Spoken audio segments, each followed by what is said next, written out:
Hey everyone! Today's video is about a tiny lizard who crawled into a high-end gaming PC and decided to never leave. That lizard, yeah, it's you, and the world you've entered. A humming, rainbow-lit cathedral of heat, danger, and digital insanity. Before you get comfortable, take a moment to like the video and subscribe, but only if you really like what I do here. Also, tell me where you're rewatching from and what time it is there, because I want to know who else is up crawling through tech guts at midnight.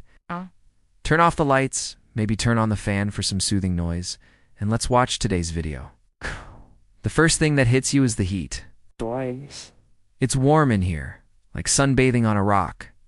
But if the rock whispered secrets and occasionally screamed at you in Morse code through the hard drive, you squeeze between cables like a spaghetti ninja, settling just above the GPU, which pulses red like it's angry about a Call of Duty update. This is your new nest now. No predators, no cold nights, just RGB heaven and the faint smell of melted Doritos dust. Then you discover the fan. Oh no, the fan, capital F. It's like an angry helicopter for ants. You almost lose your tail in the first 5 minutes, narrowly dodging what you now call the chopper of regret. You learn to live around it. Eventually, you train yourself to hold completely still when the blades start spinning like a reptilian game of red light. Green light with actual consequences. Everything here glows. The RAM pulses blue. The motherboard blinks in green. At one point, you stare so long at a shifting rainbow pattern that you have a mild existential crisis. You wonder if you are the RGB. That night, you dream you're a pixel. It's upsetting. Don't even get me started on the keyboard disco. It's a floor show. Keys light up like candy buttons every time the human types LOL or rage quits Minecraft. One day, during a particularly dramatic gaming session, the entire case lights up blood red. You mistake it for the apocalypse. Turns out, it's just ultra performance mode. This place isn't just a machine, it's alive. Case humming with energy, color, and yes, possibly the soul of a 2009 Alienware laptop. But you've made it yours. One blinking diode at a time. By week 2, you're basically the motherboard's emotional support gecko. You've learned to read the rhythms when the lights flicker white. The human is editing. When they flicker purple, it's anime night. And when they pulse orange, someone is about to lose a ranked Overwatch match and scream into a headset like at S1944, and the troops need backup. You perch on a RAM stick and watch the action unfold like a bored god of thermals and memes. But let's talk about what you've really learned: humans are weird. Their glowing rectangle connects them to a dimension you don't fully understand. You witness them laughing at people who fail to open pickle jars, crying over pixelated dogs, and losing actual sleep because a stranger on the internet didn't like their opinion on cheese. One night, someone on screen starts talking about manifesting energy using crystal grids, and you wonder if your RGB setup qualifies as an enlightenment chamber. Probably not. But hey, your tail did twitch when the strobe hit blue-green. History becomes your side hobby. The human watches documentaries. You watch the human watching documentaries. One episode covers Napoleon, the French guy who turned shortness into global ambition. You learn he crowned himself emperor to avoid being bossed around. Honestly, mood, you try to recreate this with a bottle cap and nearly suffocate, so maybe stick to lizard scale. You also witness a live stream meltdown. Some influencer spills boiling hot ramen on their lap mid-game and screams so loudly it shakes the CPU. You leap 3 inches into the air, knocking over a stick of thermal paste like it's a cursed idol. The comment section is feral, by the way, your personal favorite being, he rage quit his own thighs.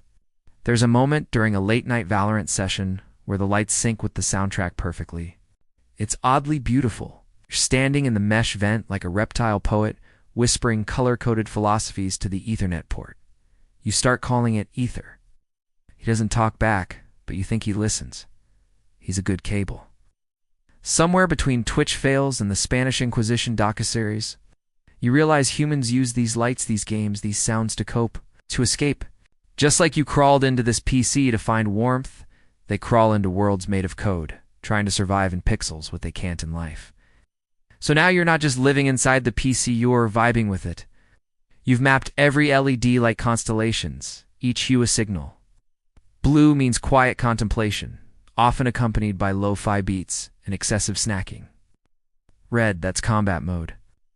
Someone's either gaming or mentally battling the will to reply to emails. When the lights shift rapidly like a rainbow vomiting across the motherboard, that's usually a sign the human just installed a new RGB controller they barely understand. You brace yourself accordingly. Your skin started changing color more often not to blend in, but out of sheer inspiration. Some mornings you wake up lime green, the shade of that one energy drink the human keeps, forgetting exists behind the monitor. By night, you're pulsing in dark bronze tones, mirroring the GPU fans you now refer to as the Ancients. You even tried to mate with the SATA cable once. Honest mistake. Happens to the best of us. Then something odd happens. The human starts talking to you. Not directly, of course. You're not a sitcom pet with a catchphrase. But during a 2-hour editing binge, they mutter, "Okay, tiny lizard, let's do this." And you nearly jump off the SSD. You've been noticed. That night, they drop a single piece of cereal through the mesh. Tribute you accept solemnly, like a pixelated king. Eventually, there's a power outage.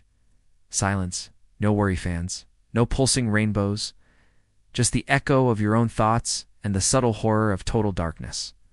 For 5 agonizing minutes, you feel what it's like to be unplugged. It's like someone turned off your soul's lava lamp. But then click buzz, color returns. The lights stutter back to life, warm and humming, like the PC just took a deep digital breath. You weep, not visibly, because you're a lizard and your tear ducts are rude, but emotionally, full sob fest. And you realize this isn't just a computer, it's a canvas. A code-covered cave wall where humans project their chaos, hope, hunger, and heartbreak. Where they chase dragons, build empires, and lose 6 hours to farming fake tomatoes. Through the glow of RGB lights, you've seen their joy, their rage, their Taco Bell-fueled desperation.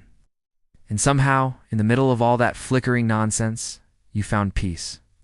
You learned that color isn't just about light, it's about life, and yours. Yours looks better in neon. So now you curl beneath the GPU, the hum of electricity like a lullaby.